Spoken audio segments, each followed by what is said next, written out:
Hi friends, R4iലേക്ക് എല്ലാവർക്കും സ്വാഗതം. ഇന്നലെ US മാർക്കറ്റ് പരിശോധിച്ചാൽ മേജർ ഇൻഡെക്സുകളായിട്ടുള്ള ഡൗ ജോൺസ്, S&P 500, നാസ്ഡാക്ക് എല്ലാം പോസിറ്റീവിലായിരുന്നു ക്ലോസ് ചെയ്തത്. അപ്പോൾ ട്രംപ് ഗ്രീൻലാൻഡിൻ്റെ കാര്യത്തിൽ ഒരു കൂൾ ഡൗൺ ആയതുകൊണ്ട് സ്വാഭാവികമായിട്ടും ഒരു പോസിറ്റീവ് മൊമെൻറ്റം ഗ്ലോബൽ മാർക്കറ്റിൽ ഉണ്ടായിരുന്നു. ഇത് കൂടാതെ US മാർക്കറ്റിൽ ഇന്നലെ വന്നിട്ടുള്ള പോസിറ്റീവ് മാക്രോ എക്കണോമിക് ഡാറ്റകൾ അതും മാർക്കറ്റ് മുന്നോട്ട് പോകാൻ US സഹായിച്ചു.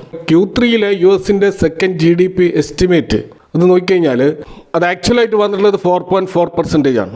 മാർക്കറ്റ് എക്സ്പെക്ടേഷൻ 4.3% മാത്രമായിരുന്നു. അതുപോലെ കഴിഞ്ഞ GDP ഡാറ്റ 3.8% ആണ്. അപ്പോൾ അവിടെ തീർച്ചയായിട്ടും എക്സ്പെക്ടേഷനെ ബീറ്റ് ചെയ്തിട്ടുള്ള 4.4% എന്നുള്ള വളരെ നല്ലൊരു GDP ഡാറ്റയാണ് US മുന്നോട്ട് വെച്ചത്. അപ്പോൾ US പോലെയുള്ള ഒരു ലാർജ് എക്കണോമി ഈ രീതിയിൽ 4.4% ഗ്രോത്ത് റേറ്റ് കാണിക്കുക എന്ന് പറയുന്നത്, പ്രത്യേകിച്ച് ട്രംപിനെ പോലെ തികച്ചും ഇമ്മച്വേർഡ് ആയിട്ട് ബിഹേവ് ചെയ്യുന്ന ഒരു പ്രസിഡന്റ് ഭരണത്തിലിരിക്കുമ്പോൾ പോലും ഈ രീതിയിലുള്ള ഒരു ഡാറ്റ വന്നു എന്നുള്ളത് വളരെ പോസിറ്റീവായിട്ടുള്ള കാര്യമാണ്. കൂടാതെ CPI ഇൻഫ്ലേഷൻ ഡാറ്റയും വന്നിരുന്നു. അപ്പോൾ US ഗവൺമെൻറ് ഷട്ട് ഡൗൺ കാരണം ഒക്ടോബറിലെയും നവംബറിലെയും CPI ഇൻഫ്ലേഷൻ ഡാറ്റ പുറത്ത് വന്നിരുന്നില്ല. അതാണിപ്പോൾ പുറത്ത് വന്നിട്ടുള്ളത്. അത് മാർക്കറ്റ് എക്സ്പെക്റ്റേഷൻ്റെ അതേ ലൈനിൽ തന്നെയാണ് വന്നിട്ടുള്ളത്. അപ്പോൾ ഈ ഒരു CPI ഇൻഫ്ലേഷൻ ഡാറ്റയും അതേപോലെ തന്നെ GDP ഡാറ്റയും ഒക്കെ സൂചിപ്പിക്കുന്നത് US എക്കണോമി ഇപ്പോഴും സ്ട്രോങ് ആയി തന്നെ നിൽക്കുന്നു എന്നുള്ളതാണ്. അപ്പോൾ സ്വാഭാവികമായിട്ടും ഇത്തരത്തിലുള്ള പോസിറ്റീവ് ഡാറ്റകൾ ഉണ്ടാകുമ്പോൾ റേറ്റ് കട്ടിൻ്റെ സാധ്യത വർദ്ധിക്കുകയാണ് ചെയ്യുന്നത്. അപ്പോൾ നെക്സ്റ്റ് FOMC മീറ്റിംഗ് വരുന്നത് ജനുവരി 27-28 തീയതികളിലാണ്. അപ്പോൾ സ്വാഭാവികമായിട്ടും അവിടെ ഒരു റേറ്റ് കട്ടിനുള്ള സാധ്യത വളരെയധികം വർദ്ധിച്ചിട്ടുണ്ട്. അപ്പോൾ അത്തരത്തിലൊരു റേറ്റ് കട്ട് വരികയാണെങ്കിൽ നമുക്കറിയാം അത് ഡോളർ ഇൻഡെക്സിനെ ബാധിക്കും. ഡോളർ വീണ്ടും വീക്ക് ആവാനുള്ള സാധ്യതയുണ്ട്. അപ്പോൾ നമുക്ക് കാണാൻ കഴിയും ഡോളർ ഇൻഡെക്സ് അതിൻ്റെ 2 ആഴ്ചയിൽ ഏറ്റവും ലോ ലെവലിലാണ് ഇപ്പോൾ നിൽക്കുന്നത്. അപ്പോൾ സ്വാഭാവികമായിട്ടും ഡോളറിൻ്റെ പ്രൈസ് കുറയുമ്പോൾ മെറ്റൽ കൂടുതൽ ചീപ്പാവുകയാണ്. അപ്പോൾ ഗ്ലോബൽ ബയേഴ്സ് ഈ ഡോളർ വീക്ക് ആയതുകൊണ്ട് തന്നെ സിൽവറിൻ്റെയും ഗോൾഡിൻ്റെയും ഡിമാൻഡ് സ്വാഭാവികമായിട്ട് വർദ്ധിച്ചിട്ടുണ്ട്. കാരണം ഇൻട്രസ്റ്റ് റേറ്റ് കുറയുമ്പോൾ സ്വാഭാവികമായിട്ടും ബോണ്ട് ഡെപ്പോസിറ്റ് റേറ്റുകളൊക്കെ കുറയും. അപ്പോൾ ഡോളറിനേക്കാളും സേഫ് ആയിട്ടുള്ള അസറ്റ് ഗോൾഡും സിൽവറുമാണ് എന്നുള്ള ഒരു അസംഷനിലാണ് ഇപ്പോൾ ഇൻവെസ്റ്റേഴ്സ് മുന്നോട്ടേക്ക് പോകുന്നത്. കൂടാതെ AI ബബിള് പ്രതീക്ഷിക്കുന്ന US മാർക്കറ്റിൽ ഇൻവെസ്റ്റേഴ്സ് വളരെയധികം കോഷ്യസുമാണ്. അപ്പോൾ അതുകൊണ്ട് തന്നെ സ്വാഭാവികമായിട്ടും ഈ റേറ്റ് കട്ട് സിൽവറിനെയും ഗോൾഡിനെയും തുണക്കാനാണ് സാധ്യത. അപ്പോൾ ലാസ്റ്റ് 5 ഡേയ്സിൻ്റെ ഡോളറിൻ്റെ ഒരു വീക്ക്നെസ് നമുക്ക് കൃത്യമായിട്ട് കാണാൻ കഴിയും. ഇതേപോലെ തന്നെ സിൽവറിൻ്റെയും ഗോൾഡിൻ്റെയും ചാർട്ട് നമ്മൾ കഴിഞ്ഞാൽ ഇതിൻ്റെ നേരെ ഓപ്പോസിറ്റ് ആയിട്ടുള്ള മൂവാണ് കാണാൻ കഴിയുക. ഇന്ന് തന്നെ നമുക്ക് കാണാൻ കഴിയും ഇൻ്റർനാഷണൽ മാർക്കറ്റിൽ ഗോൾഡിൻ്റെ പ്രൈസ് ഏത് രീതിയിലാണ് ഷൂട്ടപ്പ് ചെയ്തതെന്നും അവസാന നിമിഷം അവിടെ ഒരു പ്രോഫിറ്റ് ബുക്കിംഗ് ഉണ്ടായതായിട്ടും കാണാം. എന്നാൽ സിൽവറിൻ്റെ പ്രൈസ് വീണ്ടും ഉയർന്നുകൊണ്ടേ പോവുകയാണ് എന്നും നമുക്ക് കാണാൻ കഴിയും. ഇനി നമ്മുടെ ഡൊമസ്റ്റിക് മാർക്കറ്റിലുള്ള സിൽവറിൻ്റെ കാര്യം നോക്കുകയാണെങ്കിൽ അവിടെ ശക്തമായ ഒരു മൂവ് ഉണ്ടാവാനുള്ള കാരണമായിട്ട് കാണുന്നത് മാർക്കറ്റിൽ വന്നുകൊണ്ടിരിക്കുന്ന റൂമേഴ്സാണ്. അതായത് സിൽവറിലും ഗോൾഡിലും അതിൻ്റെ ഇമ്പോർട്ട് ഡ്യൂട്ടി കൂട്ടാനുള്ള സാധ്യത ഉണ്ട് എന്നാണ് പൊതുവെ കരുതുന്നത്. പ്രത്യേകിച്ച് വരാൻ പോകുന്ന ബഡ്ജറ്റിൽ ഇമ്പോർട്ട് ഡ്യൂട്ടി വർദ്ധിപ്പിക്കാനുള്ള സാധ്യതയുണ്ട് എന്ന് പറയപ്പെടുന്നുണ്ട്. കഴിഞ്ഞ ബഡ്ജറ്റിലാണ് ഈ ഡ്യൂട്ടി ഏകദേശം 12% നിന്ന് 6% കുറച്ചത്. അപ്പോൾ ഗോൾഡ് സ്മഗ്ലിങ്ങും സിൽവർ സ്മഗ്ലിങ്ങും ഒക്കെ ഒഴിവാക്കാനാണ് ഈ രീതിയിൽ ഇമ്പോർട്ട് ഡ്യൂട്ടി കുറച്ചിരുന്നത്. ഇപ്പോൾ അത് കൂട്ടുകയും അതുപോലെ അതിൻ്റെ കൂടെ GSTയും ആഡ് ചെയ്യപ്പെടുകയാണെങ്കിൽ സ്വാഭാവികമായിട്ടും ഗോൾഡിൻ്റെ പ്രൈസ് ഇനിയും മാർക്കറ്റിൽ ഉയരും. ഇപ്പോൾ തന്നെ വാങ്ങിക്കൂട്ടുക എന്ന ഒരു സ്ട്രാറ്റജിയുടെ ഭാഗമായിട്ടായിരിക്കാം സിൽവറിൽ ഇപ്പോൾ ശക്തമായ ഒരു റാലി വീണ്ടും കാണുന്നത്. ഇനി ഇന്ത്യൻ ഇക്വിറ്റി മാർക്കറ്റിലേക്ക് നമ്മൾ വന്നു കഴിഞ്ഞാൽ നിഫ്റ്റി അതിൻ്റെ 25,300 ലെവല് ബ്രേക്ക് ചെയ്യാനാവാതെ വീണ്ടും താഴത്തേക്ക് വന്നിരിക്കുകയാണ്. അപ്പോൾ 25,000 എന്നുള്ള ലെവല് ഒരു ഇമ്പോർട്ടൻ്റ് ആയിട്ടുള്ള ഒരു സപ്പോർട്ട് സോണാണ്. കാരണം ഇതിനു മുമ്പ് മാർക്കറ്റ് ബൗൺസ് ബാക്ക് ചെയ്തത് ഈ 25,000 ലെവലിൽ നിന്നാണ്. അതുകൊണ്ട് തന്നെ ഈ ഒരു സപ്പോർട്ട് ലെവല് ബ്രേക്ക് ചെയ്യാതിരിക്കുക എന്നുള്ളത് നിഫ്റ്റിയെ സംബന്ധിച്ചിടത്തോളം വളരെ അത്യാവശ്യമായിട്ടുള്ളൊരു കാര്യമാണ്.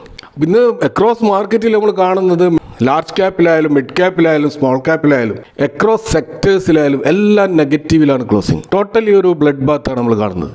കൂടാതെ ഇന്ത്യ വിക്സ് ഇന്നലെ നോർമൽ ലെവലിലേക്ക് വന്നു തുടങ്ങിയ ഇന്ത്യ വിക്സ് വീണ്ടും ഏകദേശം 7% ഉയർന്നിട്ട് മുന്നോട്ടേക്ക് വന്നതായിട്ട് കാണാം. അപ്പോൾ എന്തുകൊണ്ടാണ് ഗ്ലോബൽ മാർക്കറ്റിൽ വലിയ പ്രശ്നങ്ങളില്ലാതിരിക്കുമ്പോൾ ഇന്ത്യൻ മാർക്കറ്റ് ഇത്രമാത്രം അണ്ടർ പെർഫോമിലേക്ക് പോകുന്നത് എന്നാണ് നമ്മൾ പരിശോധിക്കേണ്ടത്. അപ്പോൾ ഈ 2026 വർഷം പിറന്നതിന് ശേഷം ഇതുവരെ ജനുവരി 23-ാം തീയതി വരെ നമ്മൾ നിഫ്റ്റിയുടെ ഒരു പെർഫോമൻസ് നോക്കിക്കഴിഞ്ഞാൽ ഏകദേശം 3% കൂടുതലുള്ള ഒരു ഫോളാണ് നിഫ്റ്റിയിൽ ഉണ്ടായിട്ടുള്ളത്. എന്നാൽ ജപ്പാൻ്റെ നിക്കി 225 ഇൻഡെക്സ് 5% മുകളിലോട്ടാണ് പോയിട്ടുള്ളത്. അതുപോലെ ഏറ്റവും അധികം ഗ്ലോബൽ ഇപ്പോൾ നന്നായിട്ട് പെർഫോം ചെയ്യുന്ന സൗത്ത് കൊറിയയുടെ കോസ്പി ഇൻഡെക്സ് 12% മുന്നോട്ട് പോയിട്ടുള്ളത്. അതുപോലെ ഈ വർഷം പിറന്നതിന് ശേഷം ഹോങ്കോങ് ഹാങ്സെങ് 3% അപ്സൈഡ് പോയിട്ടുണ്ട്. അതുപോലെ S&P 500 1% മുന്നോട്ട് പോയിട്ടുണ്ട്. നാസ്ഡാക്കും 1% കൂടുതൽ മുന്നോട്ട് പോയിട്ടുണ്ട്. എന്നാൽ യൂറോപ്യൻ മാർക്കറ്റിൽ ജർമ്മനിയുടെ ഡാക്സും അതുപോലെ UK FTSEയും താഴോട്ടേക്ക് വന്നതായിട്ട് കാണാം. അപ്പോൾ അവിടെ തീർച്ചയായിട്ടും ഇപ്പോൾ റീസെൻ്റായിട്ട് വന്നിട്ടുള്ള താരിഫുമായി ബന്ധപ്പെട്ടുള്ള ട്രേഡ് പ്രശ്നങ്ങൾ കാരണമാണ് ആ രീതിയിലുള്ള ഒരു ഫോൾ യൂറോപ്യൻ മാർക്കറ്റ് ഉണ്ടായത്. എന്നാൽ ഏത് മാർക്കറ്റിനെ കമ്പയർ ചെയ്താലും ഏറ്റവും മോശം പെർഫോമൻസ് നടത്തിയിട്ടുള്ളത് തീർച്ചയായിട്ടും നിഫ്റ്റി 50 ആണെന്ന് കാണാൻ കഴിയും. ആക്ച്വലായിട്ട് 3.4% ഒരു ഫോളാണ് ജനുവരി 1 മുതൽ ഇതുവരെയുള്ള നിഫ്റ്റിയുടെ പെർഫോമൻസിൽ നമ്മൾ കാണുന്നത്. അപ്പോൾ US മാർക്കറ്റൊക്കെ 1% മുന്നോട്ട് പോയിട്ടുള്ളൂ എങ്കിലും അവിടെ വളരെ മോശമായിട്ടുള്ള ഗ്ലോബൽ ക്യൂസ് ഉണ്ടായിട്ട് പോലുമാണ് ആ പെർഫോമൻസ്. നമ്മൾ നോക്കുക, ഗ്രീൻലാൻഡ് ഇഷ്യൂ വലിയ തോതിലുള്ള മാർക്കറ്റ് സ്വിങ്സ് നമ്മൾ US മാർക്കറ്റിൽ കണ്ടതാണ്. ഇപ്പോൾ ജനുവരി പകുതിയോടുകൂടി അവിടെ ശക്തമായ ഫോൾ ഉണ്ടാവുകയും ചെയ്തിരുന്നു. പക്ഷേ അവിടെ ഒരു റിലീഫ് റാലി വരികയും ശക്തമായിട്ട് ഈ ഇൻഡെക്സുകളൊക്കെ തിരിച്ചു വന്നതായിട്ട് നമുക്ക് കാണാം. എന്നാൽ ഇന്ത്യൻ മാർക്കറ്റിൽ അവിടെ കാര്യങ്ങൾ തികച്ചും വ്യത്യസ്തമാണ്. നമ്മുടെ മാർക്കറ്റിൽ ഇപ്പോഴും ഈ രീതിയിലുള്ള അണ്ടർ പെർഫോമൻസ് ഏറ്റവും പ്രധാനപ്പെട്ട കാരണമായിട്ട് കാണുന്നത് വേറെ ഒരു രാജ്യത്തും കാണാത്ത രീതിയിൽ FIAസിൻ്റെ ശക്തമായ സെല്ലിംഗ് ആണ്. ഇപ്പോൾ സ്വാഭാവികമായിട്ടും എന്തുകൊണ്ടാണ് FIAs ഈ രീതിയിൽ ഇന്ത്യയിൽ നിന്നും മണി പിൻവലിക്കുന്നത് എന്ന് നമ്മൾ നോക്കിക്കഴിഞ്ഞാൽ അതിൻ്റെ കാരണം മറ്റൊന്നുമല്ല, വളരെ ചീപ്പായിട്ട് മറ്റ് പല മാർക്കറ്റിലും ഈക്വിറ്റി മാർക്കറ്റ് അവൈലബിൾ ആണ്. ഇപ്പോൾ നമ്മൾ ഇന്ത്യയുടെ ഒരു PE റേഷ്യോയും മറ്റ് രാജ്യങ്ങളുടെ ഒരു PE റേഷ്യോയും നമ്മൾ ഒന്ന് കമ്പയർ ചെയ്ത് നോക്കിയാൽ ഇത് വ്യക്തമാകും. ഇന്ത്യയിലെ നിഫ്റ്റിയുടെ ട്രെയിലിംഗ് 12 മന്ത്സിൻ്റെ PE കാണുന്നത് 21.85% ആണ്. കമ്മിങ് 4 ക്വാർട്ടേഴ്സിൽ പ്രതീക്ഷിക്കുന്ന ഒരു ഫോർവേഡ് PE എന്ന് പറയുന്നത് 19.5 മുതൽ 20.5% വരെയാണ്. 20-21 റേഞ്ചിലുള്ള ഈ ഒരു PE എന്ന് പറയുന്നത് ഒരു പ്രീമിയം വാല്യുവേഷനാണ്. അതൊരിക്കലും ഒരു ഫെയർലി വാല്യൂഡ് അല്ല. എന്നാൽ ജപ്പാൻ്റെ നിക്കി നമ്മൾ നോക്കിക്കഴിഞ്ഞാൽ നിലവിലുള്ള ട്രെയിലിംഗ് 12 മന്ത്സ് 21.9 ആണെങ്കിലും ഫോർവേഡ് PE പ്രതീക്ഷിക്കുന്നത് 16.87% ആണ്. അപ്പോൾ അത് ഫെയർലി വാല്യൂഡ് ആയിട്ടുള്ളൊരു ലെവലാണ്. അതേപോലെ തായ്വാൻ്റെ ട്രെയിലിംഗ് 12 മന്ത്സ് PE 23 ആണെങ്കിൽ ഫോർവേഡ് PE പ്രതീക്ഷിക്കുന്നത് 18.3% ആണ്. അതുപോലെ സൗത്ത് കൊറിയയുടെ കോസ്പിയുടെ PE വളരെ അട്രാക്റ്റീവായിട്ട് കാണാൻ കഴിയും. ട്രെയിലിംഗ് 12 മന്ത്സിൻ്റേത് 17.06 ആണെങ്കിൽ ഫോർവേഡ് PE 10.4% ആണ്. അപ്പോൾ അത് വളരെയധികം ഫെയർലി വാല്യൂഡ് മാത്രമല്ല, ഡിസ്കൗണ്ട് പ്രൈസിലാണ് അവിടെ അവൈലബിൾ ആയിട്ടുള്ളത്. അപ്പോൾ അതുകൊണ്ടാണ് ഈ സൗത്ത് കൊറിയൻ കോസ്പി ശക്തമായ മുന്നേറ്റം നമ്മൾ ഇപ്പോൾ കാണുന്നത്. അതുപോലെ ചൈനയുടെ കോമ്പോസിറ്റ് ഇൻഡെക്സ് അതിൻ്റെ ട്രെയിലിംഗ് 12 മന്ത്സ് 16.87 ആണെങ്കിൽ ഫോർവേഡ് PE 14.9 ആണ്. ഹോങ്കോങ്ങിൻ്റെ ഹാങ്സെങ് ഇൻഡെക്സ് 13.69 എന്നുള്ള ട്രെയിലിംഗ് 12 മന്ത്സ് PE ആണെങ്കിൽ ഫോർവേഡ് PE 11.7 ആണ്. ഇന്തോനേഷ്യയുടേത് 16 ട്രെയിലിംഗ് 12 മന്ത്സ് ആണെങ്കിൽ 12% ആണ് ഫോർവേഡ് PE. അപ്പോൾ ഈ രീതിയിൽ നോക്കുമ്പോൾ എമേർജിങ് ഏഷ്യൻ മാർക്കറ്റിലൊക്കെ വാല്യുവേഷൻ ഇന്ത്യയേക്കാൾ കുറവാണ്. അപ്പോൾ സ്വാഭാവികമായിട്ടും ഇത്തരം ചീപ്പർ മാർക്കറ്റ് അവൈലബിൾ ആകുമ്പോൾ ഈ FIAs അങ്ങോട്ടേക്ക് പോയതിൽ വലിയ അത്ഭുതപ്പെടാനില്ല. അപ്പോൾ അവിടെ sell India by Japan, by China, by Korea എന്ന ഒരു രീതിയിലാണ് FIAs ഇപ്പോൾ മുന്നോട്ട് പോകുന്നത്. അപ്പോൾ ഇതിന് മറ്റൊരു പ്രധാനപ്പെട്ട കാരണമായിട്ടുള്ളത് കറൻസി പ്രഷറാണ്.